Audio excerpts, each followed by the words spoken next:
The worst horror movie I ever saw was fucking great. Hello and welcome to This May Hurt a Bit. My name is James Strayer and this is John C. Myers. And we're a horror franchise podcast discussing each film in horror franchises. And today we will be discussing Curse of the Fly from 1965. John, where's the fly in this movie?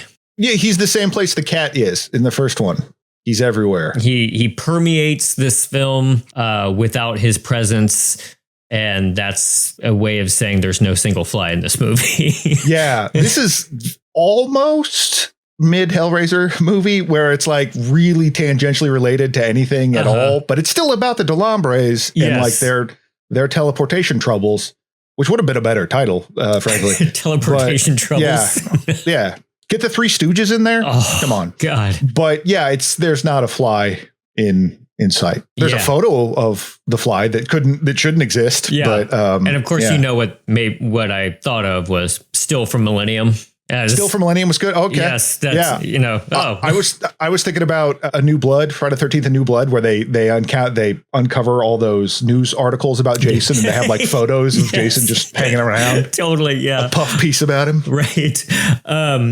When I started to realize what I was kind of in for with The Curse of the Fly, a good 40 minutes into it or so, I was like, well, I want to pick out the things that I actually do like about this in the sense of it trying to do something different, because this is, for better or for worse, as we talk about with these franchises, by the second movie where a guy turns into a fly on a teleportation accident, you're like, he's not going to do it a third time, is he? Right. So at least they were a little bit conscious of that, even in 1965, and said like, well, we got to do something different here. Mm-hmm. That's fair. Yeah. I don't necessarily fault them for not wanting to do The Fly again. Yes. But at the same time, like this was made 1965, like much long, like, was it 9-10 years after the previous one? 8 years. 8 years after the previous one. Just because Robert Lippert was like, I bet there's more here. I mean, we can get one last little squeeze out of this thing that I have the rights to. Yeah. And so to do that, but also be like, yeah, but not The Fly. Yeah.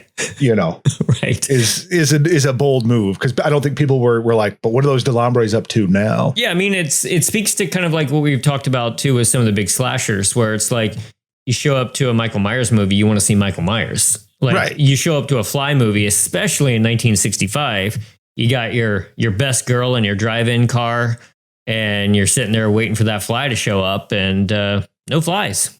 The curse is there though. And that's not entirely clear, and it's not very central to the plot. It's just kind of convenient to dispatch a guy. Right. Yeah. Also, I guess we can get into it, but Henri, or Henri, since we're French now, that sounded very French, but is he supposed to actually be Philippe? That is a good question. Because there's some, like, again, I'm not like mad at this. I'm more trying to figure it out. And I think it's funny if they just screwed up, because they said something about 3 generations of DeLombres have devoted their lives to this work. You can't leave us now.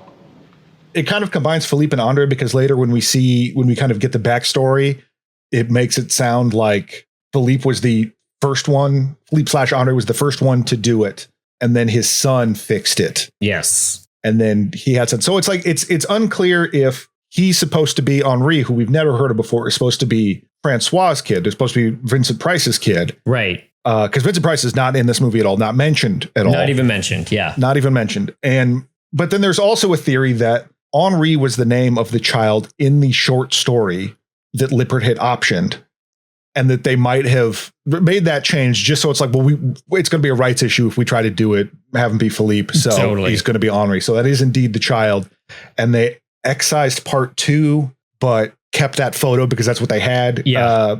So it's not real clear. There's also the making of it this was fairly rushed, and apparently the screenwriter had like no ability to communicate with the production, yes, which was happening in England, and I believe it was written here. But right, so it's either a mistake or a purposeful mistake, or just they didn't care. And I'm pretty okay with leaning towards option number 3 there. Yeah, because there's a whole lot of this movie that just speaks to I don't care, and I weirdly find it endearing in some ways because it's just like, I don't know, some of these older slap together movies just kind of make me laugh in that they're shot in 10 days for $90,000. And it's just like, this is a job, guys. We're just going to, this is a job for all of us. You know, the producer wanted to go to the UK to take advantage of a tax loophole. You know, this is before, what's our favorite country over there for Hellraiser? Romania. Yeah, this is before the Romanian tax breaks kick in. So goes over to the UK to shoot this. And the director was from the Hammer horror films, Don Sharp. Don Sharp. And so I'm not going to say that this has a whole lot in common with Hammer horror. Like, it doesn't really have the Gothic castles or anything like that. No. But I'm sure the man could bring it in on time and under budget. Yeah, that's all you need. Lippert was very big on like, look, I make these $90,000 pictures, and I'm very proud that this is how much I make these movies for, and so you're not getting a penny more, and you have to do it in a certain amount of time. So, and Don Sharp is no slouch. He's made a bunch of different stuff, be it for Hammer. He made one of my personal favorites. I'm not going to defend the movie necessarily, but Psychomania, which is a kind of a folk horror 70s thing about this motorcycle gang that mainly just goes around and just causes problems. Like, they don't like get in brawls or whatever. They just like go over and knock some stuff over at shops. And they all like come back from the dead because one of them, a spell is cast on one of them from his evil mom, and he comes back from the dead. And then he just convinces the other ones that you can come back if you just decide not to die. And so they do. Wow. So, yeah, I just love that where it's like, no, you just go, nah, I don't think so. Yeah. And then you're fine. I feel like Stephen King probably likes that movie. It's got like greaser biker kids and, back from the dead. Right. Yeah. I just really like the opening sequence to it where it's like these cyclists, these motorcyclists driving around these standing stones with fog and whatever. But, oh, how cool. Yeah. But anyway, yeah. So Sharp knows what he's doing. I don't know that I could say the same about what the script ended up being. Yeah.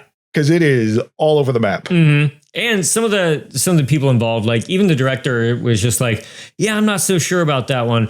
But the opening sequence is one of the best things I've ever shot. Yes. And I don't know if that had to do with the fact that he was filming a beautiful woman in her panties running around. Probably. Yeah. But I will give them credit that there is a dreamy, kind of cool, eerie quality to the opening credit sequence of this movie. And I kind of dug it. I was like, at the beginning, I just thought like, oh, we are doing something different. Because again, I had no idea what this third movie was going to be about. Right. Because it opens with this like pan down, this shot of this almost like Gothic. The one touch of Gothic-y in this is that pans on the front of this Gothic building and close up on this window and the glass breaks like the opening of Friday the 13th. Yeah. And like a whole bunch of glass comes out of it, but it's all slow-mo. And then this woman in her underwear that is yeah, she has a name, John. Carol Gray. She climbs out of the window and is slow motion, like running and in the darkness of the forest. I'm like, wow, this is, you can see how much time has passed. We're getting kind of like slow mo, something like that. A lot less two guys in a room talking. Yeah. And then it became two guys in a gray room talking. Right. Yeah. But for that moment, yeah, it was really cool. And I will stand by that. Yeah. He's correct in that assessment. And, because it's been on my mind lately, it also, and it's a bit of a stretch, but it reminded me of the beginning of Fire Walk with Me too. The TV shattering with the sledgehammer. Because that means a lot in that movie, I was like, does it mean something in this movie? The shattering glass? I was like, yeah, probably not. It was just like a really cool shot. Yeah, it's the glass ceiling of a woman being involved in The Fly, I guess. Right. At first, because I was like, oh, I wonder if she's supposed to be the Fly. And if they're like, well, we've never been horny for the Fly before, and we're going to change that up. Yes, exactly. Sit down, guys. We're going to find things in you that you didn't know you possessed. Yeah. But no, they denied us of that. So I still will never know whether I could be horny for a Fly. We could work on that, John. Well, actually, never mind. Dr. Baxter Stockman does exist. Ah, there you go. Yes. And I have a swimsuit calendar. So Patricia, she runs around in the dark for a while and is discovered by a man driving through the area. And this is our hero. Who are you? Martin DeLombre. Where are you going? Montreal. Oh, that's where I wanted to go. Like that? Oh, I'm sorry. It's none of my business. And what do you know? Within 4 minutes, they're in love. Yeah. So they go to a hotel. Oh, he steals her some clothes, which is the gentlemanly thing to do because you don't want to be busted by the cops with a lady in her skivvies in your convertible. Just know now there is never going to be any explanation for why she was in her underwear. It just never happens. You know, just now as I didn't even think about the fact that we needed a justification. I was like, it's a horror movie. So yeah, granted, she's in her underwear. Yeah. But yeah, because she runs into him and he steals her some clothes. He sees her in the woods and he steals her some clothes and she gets dressed and he offers to drive her into town. And then when they're like, okay, she agrees. She then like walks towards the camera and the camera zooms in on her breasts to like, as she gets closer so it can dissolve to the next scene. It's like, good God. Yes. Right. They never did that with Vincent Price. No, Rob. Yeah, like they could have, after he got shot in Return of the Fly, they could have zoomed in on the nipple and then the nipple could have become the fly's eye. Oh, there you go. Yes. But somewhere, Alfred Hitchcock is going like, I love this level of sleaze that we are in now in the early 60s, and I will take this further in a year or so. And you make her blonde and throw animals at her. Right. So yeah, Martin and Patricia, they kind of like hang out for just a few days, and then they're having a picnic, and they basically says, hey, guess what? We love each other. And we should get married, but let's purposely not talk about our pasts. Would you like to come back home with me?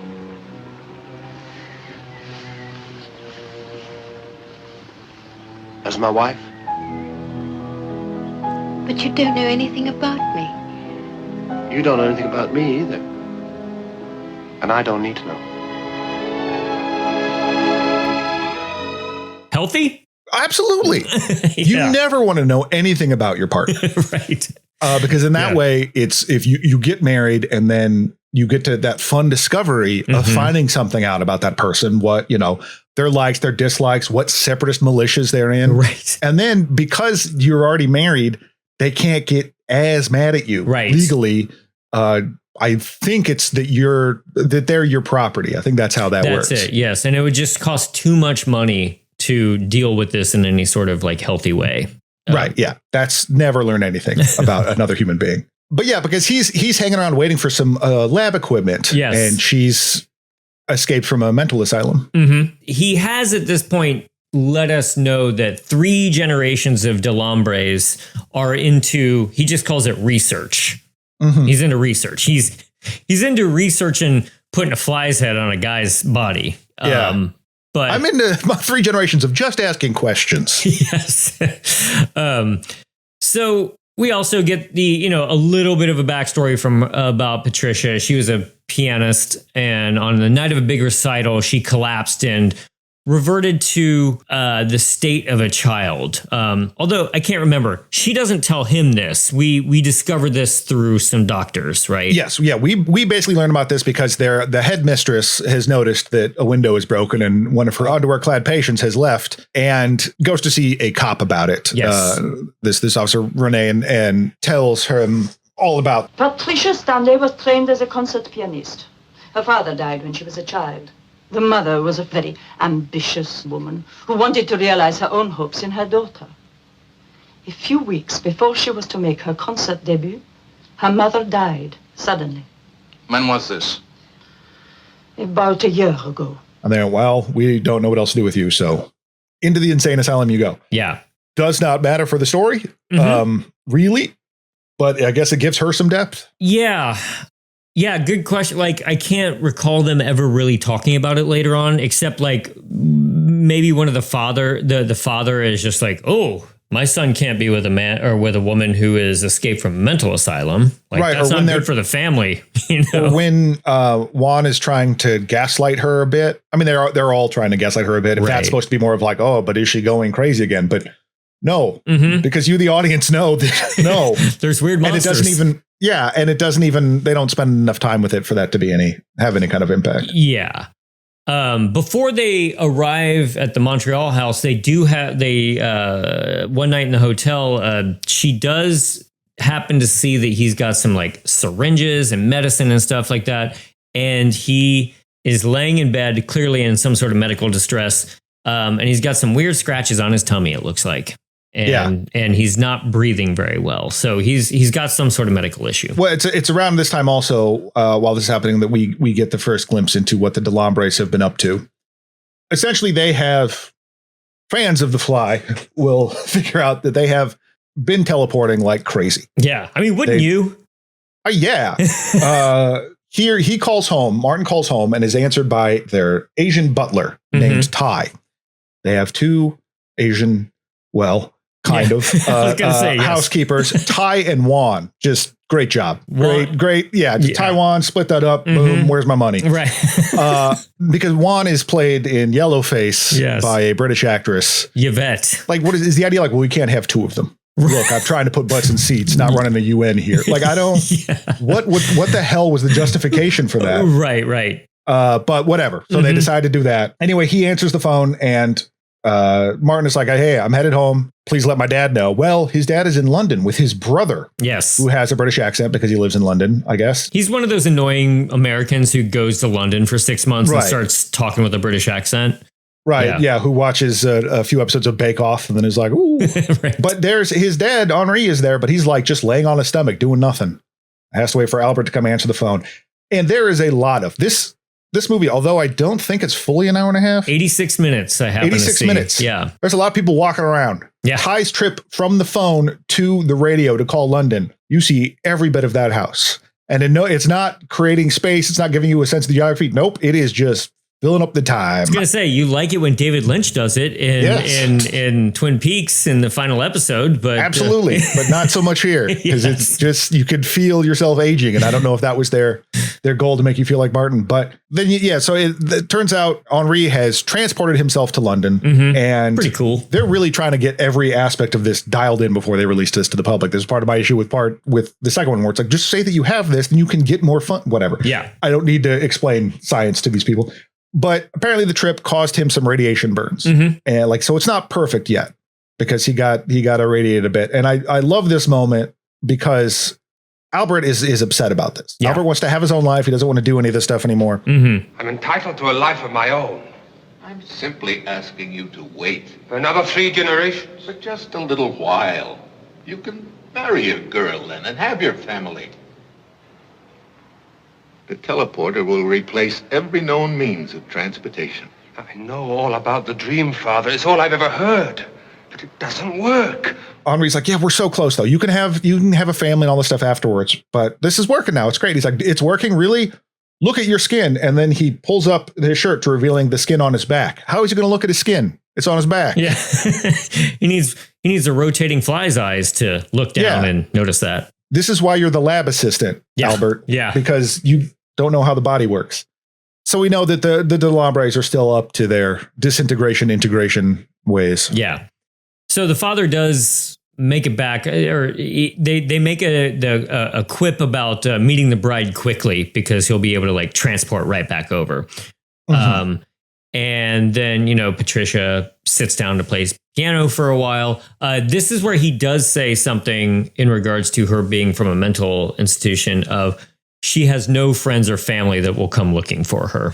Right. So we do spell that out a little bit. Because Dad is not stoked that there's another person involved. That and each one of his sons will either by now or we will come to find out, they don't want a part of this anymore. They want girls. And you cannot be a weird lab assistant fusing bodies together and also be a winning husband or attractive to women. You can't do it. I dare you to try it. Can't be done. We should mention at this point, Dad, Henri, played by Brian Donlevy, who was at this point an aging actor in the more twilight of his career, had been in a bunch of Westerns. He's in Quatermass. Well, yeah, he's the original Quatermass, as he says it, in the Hammer films, the Quatermass Experiment and Quatermass 2. But yeah, he got called back to fill in this role here, and he's fine, I guess. He's not, I mean, there's not a lot of horror to this, to that role. And he's not particularly menacing. He's just well, time to do some science. But he comes back because the British people have figured out that he doesn't have a passport. Oh, right. And can't figure out how he got in. And so they're nuts. And so goes back to escape that and also to meet this bride that he's found out about. And he's very nice to her. He's like, okay, this is lovely, but just don't ask questions. Yeah. Also, son, you're a scientist first, man second. Right. Remember that. Later on, Juan looks like she is making some sort of rounds. She collects up a dish from a door, which at first the shot is kind of too close to realize that these are like horse stables, I think. Yeah. But it looks just like a stage built, like door number 1, door number 2, and door number 3, you know, and that's frankly how they are revealed throughout the rest of the movie. Right. Kind of let's make a deal sort of. Sure. Yeah. But it's just like, you know, I guess they are stables in the ground. So she collects a dish from outside of the door. And this is where we get our first glimpse of something kind of nasty, where one kind of altered looking hand comes out to clasp her gently. And Juan refers to her as Judith. Yeah, this is very latex covered hand. Yeah. That's, I guess, supposed to be deformed, but it just looks like it's wearing a gross glove. 2 people from the asylum come for Patricia. I guess they've tracked her down to the DeLombre estate. They gain entry and they are shown a certificate of marriage here. I told them that Pat and I were married, but they wouldn't believe me. I assure you they are. I'm her father-in-law. I should know. Well, I asked Ty to get me this. If you won't believe me, perhaps you'll believe a certificate of marriage. It's genuine. I think you should know that your daughter-in-law was being treated for a mental ailment. She appears to have made a remarkable recovery since leaving your hands. Well, she's your problem now, I suppose. Yeah, it's just basically like I have authority over my wife. God gave that to me. So in your face, Martin is able to sort of show proof of ownership or whatever. Basically, they can't commit her because he's like, no, it's legally she was not insane enough to marry me. Yeah. So she can't possibly be there. She made the choice. But Patricia does get spooked. And so she runs off and she stumbles into the only other set around here, which is the 3 cells from earlier. And she does look behind door number 2 and sees I kind of like this shot, actually, sees this like kind of damaged man. And she runs off. So what we're learning from this is that these are, and it's not sort of revealed until much later, but these are experiments gone wrong. Yeah. And that the DeLombre family is, in the past, though, they have been like, oh, boy, I'm not sure if we can do this rabbit yet. We're still dealing with this guinea pig. Yeah. I'll sacrifice myself for the good science. No. They've learned from that. And they're like, let's just throw bodies at it. Yep. Look, my wife's meatloaf was terrible. She's going in the transporter. Because as we learned, that is Judith is Martin's ex-wife. Mm-hmm. They never really explain why she was made to do that, why she was in the. Yeah, I don't think they get into it. I would probably say that they don't want to talk about Judy. In fact, we're not going to talk about Judy at all. The whole DeLombre family is pretty evil. Yes, and it just keeps kind of compounding, which this is another thing that if we're going to go the opposite direction than the first 2 movies, like in the first 2 movies, these scientists were just kind of hapless, or like they were excited, Icarus flying too close to the sun type of thing. In this one, the scientists are all like, yeah, like you said, chucking people into these disintegrators, and just like they're definitely more like your typical evil scientists from the 60s. Yeah, although I mean, like arguably perhaps more amoral than evil, but sure, yeah. Then they keep them around in stables, and locked in a dark room. Like, it's fine. Right. Yeah. So that is pretty evil. And then because they're never like mustache twirly or anything like that. There's one of my favorites is the line at the end where He really thinks we're monsters, Wish to God I could be as certain as you are that he's wrong. Where it's just this like, oh, well. Yeah. Like he considers it for 2 seconds and then just moves on. No lesson learned. Yeah. Because it's like there's not really unlike the other 2 of these, there's not really a central character in this, because it seems like at the beginning you're going to be following Patricia, and then it jumps over to Martin for a bit, and then it's kind of about Patricia, but then it's about his family, and there's not really a focus. So no one is that interesting to follow. Yeah. So there's not a lot of emotional depth to a lot of these characters. Yeah. And, none of them are, it's not like Martin is trying to constantly do the right thing either. We already know that he's already sold his ex-wife out. So he's not like trying to learn and break away from the DeLombres or anything. Right. Because it wants to leave the fly aspect behind. still have some of that mad science stuff, but this movie really wants to be Rebecca. Yeah. Wants to be Hitchcock's Rebecca and have it be this, that Patricia shows up and there's some mysteries around the previous wife and that the staff is all weird and creepy. Yeah. But it never really gets there. It just kind of throws that out there and they're gaslighting her a bit, but then you're not that engaged with her because you already know what's going on and you're worried about what's happening over here. Totally. So it doesn't really land. It just keeps throwing ideas at the screen without ever fleshing them out. Yeah. Ideas and the occasional monster. So Henry arrives and then an argument starts to happen. But the way it's outlined is just so funny because like they refer to the fact that they agreed to not tell each other anything before they got married. But then I do love his solution here. And sorry, I said Henry, I meant Martin. He says his solution to talk through this ordeal with his wife is... Not now. First we'll have a drink. Then we'll have some lunch, and then you'll feel more like talking. So I love that it's 11 a.m. and he's just like, first we're boozing, then we'll have some finger sandwiches, and then we'll talk about why you're wrong. Well, and then crust cut off, of course. Yeah. But like earlier when they're meeting, he refers to drinking booze as medicine. Yes. Which is not charming to anybody. No. Or what my therapist keeps telling me. Right. Yes. That whole first section is really presented as being very nice, but he's kind of doing the same thing that people like Andrew Tate do. Where it's like, look, I'm going to get you drunk. I'm going to love bomb you with all this stuff. And then, I'm just letting you a bunch of money and you owe me. I'm not going to explicitly say that you owe me, but you owe me. You owe. And so, hey, we agreed to not tell each other anything. So you can't get, like I said, you can't get mad at me. Yeah. That's on you. But of course, Martin, he has another episode and he has to lay down. But, you know, my thought was like, well, it could be the lunch martinis he's just had and not his like weird fly regression or whatever. Yeah, the curse of the fly is alcoholism. Yeah. Yeah, but it's basically that he's got some, I guess it's supposed to be rapid onset aging. Yeah. As a result of transporting. Because we come to find out, they find Inspector Shiras, who was involved in the first one, which again sort of leads me to think that they're just abandoning the second one entirely. Yeah. And Shiras, played by a different guy this time, is in a hospital bed and recounts the story. But in his version of it, they fix him. They fix the fly. And they actually have a photo. This is what we were referencing earlier. It was like, yeah, he got turned into a fly. Here's a photo. And it's of the Return of the Fly like coming out of the teleporter. Like it's clearly a publicity still. Totally. Sign from the fly, like keep buzzing. Right. Find the fly. Right. T-fly. That was the beginning of the curse of the DeLombres, the curse of the fly, you may say. Later, his son reversed the experiment and put the fly and the monster in the glass case and restored them to their original condition. Oh, no effects? No deformities? None that you can see. Flies, you know, have a brief span of life, usually dying off in the cold of the first winter. Now, Martin and his father are affected by cold and also at times by a premature and very rapid aging. They have to have regular injections of a special serum. And now his son has not the big blood theory that I anticipated last time, but just something that makes him age unless he could take the serum that stops it, which is a problem I sometimes have with these science fiction movies, stuff like that. Like, so you just solved aging? Yeah, sure.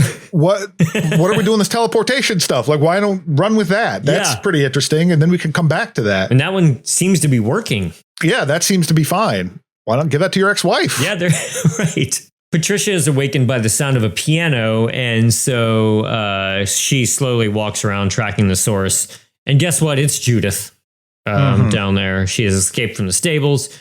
But Juan comes up behind and knocks Patricia out. And she later tells Patricia no one was playing the piano, which of course infuriates Patricia. So we get some of that, like the gaslighting from the movie so much. And Henry then just tries to convince her that it was all just a nightmare. Juan is clearly friends with Judith and does not like that she's being looked over to get married again and replaced. And so, yeah, she's kind of doing the Mrs. Danvers thing from Rebecca and trying to really spook and gaslight Patricia. Yeah. But yeah, the whole family doesn't want anyone to know about Judith. That's why they keep her in the stable. They keep another human being in a stable because what else could you possibly do? Right. And then honestly, like, Judith is fine. She's deformed, but particularly compared to the other people that we'll see later. Like she's fine, but it's Also, she's like, hey, what if your wife was ugly? Yeah, Ooh, right. can you imagine the horror? Because of something you did. Yeah. Well, let's not go crazy. Yeah. I think it was probably her fault in some way. Well, the meatloaf. Yeah. It was probably the bad meatloaf combined with a fly. A fly. Well, I'd think it's probably more hormones, fellas. Yeah, there you go. Women. And she probably they were released because she hadn't be shopping in a while. And I'm the screenwriter for this movie. Right. Yeah, it's whatever stupid reason they have. Yeah. It didn't go well for her. I think it's supposed to be like radiation burns like he had, but it doesn't read like that at all. It just looks like deformity. Sure. Next, we get to see what's behind door number 3. And this is a much different style of a shot. And I really like this shot. This is one of the like creepiest images in the whole movie. And I don't know why, because it's just, it's shot in a weird, uncanny sort of way that I'm going to guess they stumbled into with how good it looks. But it's just like this kind of weird old shirtless guy, like desperate to walk forward out of this space, almost zombie-like, but not really, better and more original looking than a zombie. But there's something about the way the film is cranked here or something like that that gives it an uncanny quality to it that I quite like. Imagine Popeye was a regular guy and you had him shirtless. Robin Williams? And no, but just not with the giant forearms. But like he's just like this weird, just the face really. He had this like, I am what I am kind of face. Yeah. This old man, essentially, if this is going to make sense to anyone over 40, I guess. But like, this is the video for Unforgiven. For Metallica's Unforgiven is this shot. Yes. It's just this weird old man in a dark room with a light going on. Totally. Right. Because at this moment, they're figuring out like, okay, well, the police are kind of bothering us about this. We got to get rid of these things. So we'll just teleport them away. And the evil man in door number 3 kind of scares them. And so what I love is that Martin puts some chloroform on Rag and then just throws it in there. Yes. Yeah. Just like, hey, knock yourself out. It's like I'm not going to do it. You do it. Pick this up, apply it to the face, please. He'll knowing him, he'll just jam in his face. He does it with everything. Right. But so they decide they're going to do that. One of them escapes, fights Martin in the lab, whatever. So he zaps the one guy away, just into the ether to the big guy. And then they take the other one. These are both like previous lab assistants they've had. Right. His dad, Brian and Levy, Henri is like, okay, here's what I'm gonna do. I'm just gonna call Albert. This is your father. Now listen carefully. We've had an emergency here. I want you to reintegrate immediately. Do you understand? What did you disintegrate? We can't talk on the radio. I want you to dispose of it. I know you're kind of a milquetoast, whiny guy, but I think it would help man you up if you murder a couple of people. Yeah. And then just like, get back to me. Yeah. But he does give him the option. He says, if you can't do that, keep them there and we'll be on the way. Check your radio hourly. We're going to head over. We're going to fly over, I guess. And this I did really like because when they come back and as you can imagine, the degradation of the teleportation sequences continue. It's just a very bright light and that's it. But this like mess of goo, fleshy nonsense comes across the transom. And I like that. I like just the weird, like Resident Evil bad guy. Yeah. Monster mash of these guys. Yeah. It was just like two people fused together at the belly, laying down, just sort of like writhing, but then also extra skin around them, probably because it was just like them in a bag or something. But right. Yeah. I thought it was pretty cool. And so we see Albert kind of be like, oh, geez, and go get an axe. Yeah. They have also in this tussle, Juan has released Judith. Judith tries to kill Ty. Ty kills her, basically. Yeah. They have transported Judith away, but no one knows that. So now Judith is just taken care of as well. She's lost in the ether. Yep. This family has no chill at all because then, they're like, well, the cops are coming. We got to send Dad over. Yeah. Albert, so Dad's coming your way. Deal with this right now. And Albert has destroyed the everything. Which is pretty cool. Yeah, like that scene is legitimately creepy where Albert's like, no. And you could just hear over the radio. G2FR London. Calling G2FR London. This is VEC Quebec.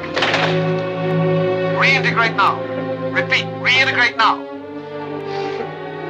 Calling G2FR London. Calling G2FR London.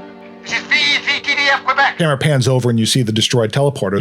That's kind of chilling, but it's a little too late for this movie. And so now Judith and Dad are merged somewhere in the infinite. Yep. That stretch right there of like 7 minutes is the best, like, I don't want to say set piece, but it's the best like section because it definitely, I like the relationship of the father to Albert and the idea of like leaving him over there. Also the shitty quality of just saying like, you deal with this writhing mass, you deal with all this kind of stuff, and then just like destroying the lab, I thought was a great, just sort of, he's just going to be up in the ether for the rest of time. Like, yeah, I mean, well done. Yeah, and there's these great concepts at play of just like the familial relationships and maybe, you know, an overbearing father and controlling these people to do his science and not wanting to, or like then even the, you know, obviously they're trying to rip off Rebecca. So that concept is pretty good. Yeah. That Bluebeard, come into my house, don't look behind this door thing, but they just keep just not doing enough with either of these. And they just kind of toss them out there and be like, yeah, you get the idea, right? Totally. So nothing really lands very well, but that I will say that last section when things are actually happening is pretty interesting. Or like the horror really kind of starts flying in or starts happening. So you forget that there's no fly in this movie. Yes. But then the cops do show up and Martin's, they were going to send Patricia over as well, but Martin rescues her. It's like, okay, we're not doing this. And then remembers like, oh shoot, my bonitis. Like he just forgot that he had this disease. Yeah. Then dies. Right. Because he's like, oh, I didn't take my serum. He not only dies, but before he dies, you get the help me. Help me. Help me. Because, you know, even back then we had, you know, the recurring lines that people wanted to hear in these franchises. The whole like, oh, right. My one weakness. I forgot all about that. Yeah. I just like he couldn't be asked just to take care of this at all. It's like, no, I gotta kill my ex-wife. Yeah. I don't have time to take a medicine. Right. Like if you knew that was the only thing that was keeping you alive, I think that you would not forget that at 4 p.m. that syringe is going in the arm. No matter what. Yeah. You know. So, but I do love that the closest thing to a reconciliation they have with what they've been doing and their monstrousness, and how Brian Dunleavy is like, we're scientists. We have to do things we hate that even sicken us. This isn't like I have to go to see my kid's recital. This is murdering your ex-wife. Totally. For the greater good. Yeah, of getting radiation burns so you can go to London for 5 minutes. All right, well, let's honor our dead. Judith DeLombre, played by Mary Manson, hit with wrench by Ty. Samuels and Dill, uncredited, fused together, axed to death by Albert. Henri DeLombre, played by Brian Dunleavy, disintegrated in machine, never reintegrated. Martin DeLombre, played by George Baker, rapidly aged to the point of dying. A little bit of a bigger body count in this one, due to transporter accidents and that kind of. And we've got more monsters that need to be dispatched with, so there is that. Right, because we've abandoned the emotional core to this movie to replace it with rubber monsters. Right. Which is, that could work sometimes. Yeah. When you say that, I wanted to be like, and the problem is? Yeah. But, I don't know. Like I'm glad to have watched this, but, cause there's a couple of shots that I think are really good. And I think that I will remember, but, and also it should be noted that this film was completely unavailable until about 2007. Yes. Which, there is the concept out there of like, just because you can't find something, it means it's got to be awesome. Right. Which is not the case at all. This is somewhere in the middle right there. This is not horrendous, but the fact that you couldn't see it for a long time makes it a little bit more interesting, but not by much. Yeah, it is. Because it when it came out, it played as a double bill with Devils of Darkness, which also had Carol Gray in it. And neither one were very well reviewed, and people kind of went, yeah, we're good, thanks, and kind of forgot about it. And it just never made it to VHS or DVD for a lot of it until about 2006. There have been multiple versions since then, but like the first one came out where they're like, finally, you can get all the films in the Fly trilogy for the first time on DVD. And and so then they had kind of limited access to what they could do with the transfers with what they had initially. Right. Because there were some like, apparently you could find there were like Super 8 screenings you could find of like highlight reels of it or something like that. Yeah. Not as good as the previous one, but at least they were doing something a little bit different. And I found it a little tedious towards the second 2/3 of the whole movie, but I did like the ending bit. And at the beginning, I was wrapped up enough to just be like, so what's going on? You know, where is there a fly? What are we doing? And that was interesting enough, but I don't know. It didn't carry a whole lot of meat. Yeah. I mean, I'm trying to think if there's a way you could have actually worked the fly into it, because I will give the second one credit in terms of for its like, well, we learned that this guy had this phobia about flies, and so he kind of, as a jerk move, threw it in there. That's funny. Yeah, but that there's not even an element of other thing. The only other thing that gets trapped in the teleporter is another person, right? And that's really just they were going to dispose of them anyway. So you lost out on some transmogrification horror. Yeah. But I again, for this, like, well, we have $90,000 to make this thing, right? Compared to like the $450,000 that the first one had. Totally. We don't have time for monsters. We're just going to have psychological scares, which is people wandering around. Yeah. Because isn't that scary? And being told that there are no monsters. Right. The scene where she's walking around listening to the piano, like that could have been something, but instead it's just someone's practicing the piano and you're watching someone walk around a room. That's it. Yeah. That they there's not a lot of time or budget to make this stuff sing. Right. Which is unfortunate because I think the performances are all pretty decent. You know, Brian Dunleavy takes some licks on friend of the show, Becky Dark, her podcast, Hammer Time. Highly recommend that. It's a lot of fun to listen to. Yeah. For being a kind of crummy Quatermass. Yes. He's fine here. It's just this doesn't have the weight of the other ones. There's just it's all just kind of stuff happening. And like you said, this seems like it's meant to be like, go to the drive-in. You're going to be making out. You're not going to be watching this. And we're not going to really bother with it at all. And by then we've got your two bits. Right. You know? So that's it. Yeah. And yeah, it's fine. It's not like idiotic. It's just, and there's some stuff I was reading about it, people complaining about like, oh, the science. Shut up. Good grief. We already said this, but shut up. I'm saying it again because like, well, he wouldn't be able to transport because actually the rotation of the earth would make him slam into it when he good grief. Yeah. Guess what? They solved it. Done. Yeah. They figured that out already. They calibrated. That's all you got to know. You got to calibrate stuff. Yeah. It doesn't. You're trying to, you can't actually turn into a fly. Yeah. Thanks. Thank you. Who cares? That's what this movie is. Yeah. Like, yeah. Yeah. But, so I don't really care about that as much as just sort of the execution of it is just not that exciting. I don't know. I would not try to master transatlantic travel before I would. Cause like they bring up the, you know, when grandpa transported that ashtray and thank God he did. Right. That's like the big lore. They never, they leave out the second part. Yeah. Like, they leave out the guinea pigs and the flies and all that. Yeah. Right. But yeah, man, that ashtray. Yeah. We have it here on the mantelpiece. Yeah. It's where the text is still reversed. Yeah. As a warning. Right. I don't know. I think it's also just because the scientists were much more amoral than evil. Which is an interesting way to go about it. That just like, yeah, I don't care. And pursuit of science is not this like, oh, he, you know, in the first one was like his own hubris or whatever, and it caused a problem where they're just like, oh, well, that sucks. But that's going to happen. Got to break some eggs. Got to scar some ex-wives. And yeah. And then the yellow face is unfortunate. Yeah.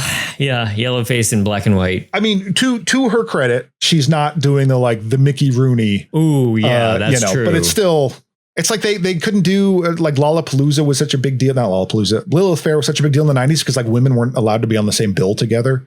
Oh, yeah. So I think it's just that. It's like we just couldn't have two Asian people be in the same movie together. That would be too much. That'd be too much. All right, everyone. Well, next time will be the one that everybody's probably gearing up to rewatch the reason we picked this. Well, I don't know. I mean, the reason that I was excited was to watch the last two movies and to fill in my blanks. But yeah, now we will be getting on to the Cronenberg 1986 The Fly, and then The Fly Part 2 after that. So 2 more modern ones. Yeah, it's I mean, I don't know that I've ever seen the second one. I think I've seen bits of it. There's one shot in particular. It's not a very impressive shot, but it's just one I remember. I think it was on an ad or something. Yeah. But yeah, this one is pretty forgettable. So I'm looking forward to get to something juicier, something goopier, if you will. Yeah. Oh, it's going to be goopy. It's going to be I can see why people maybe were surprised that there was a third one, that when it showed up, that they're like, I guess maybe I did see it. I don't remember. Yeah, exactly. Right. All right, everyone. Well, thanks so much for listening. You can find us on Instagram at This May Hurt a Bit Pod, and the same handle on Blue Sky. And you can email me at thismayhurtabitpod@gmail.com. And maybe, I don't know, if you're into it, leave one of those 5-star reviews for us. It kind of helps with the old algorithm, which we could all use help with our algorithms. This has been voted the #1 podcast to leave 5-star reviews for. Oh, has it? Yeah. Nice. In various polls. Yeah. All right, everyone. Well, fire up that Cronenberg, and we will see you in 2 weeks. Good night. Good night. This has been a Caretaker Press production. It was produced by James Strayer and edited by John C. Myers. Logo by Ethan Kimberling and music by Michael Arthur Holloway, who you can find on Bandcamp. Follow us on Instagram at thismayhurtabitpod and email us at thismayhurtabitpod@gmail.com. Give us a 5-star review over on your favorite podcast app, and we'll see you next time.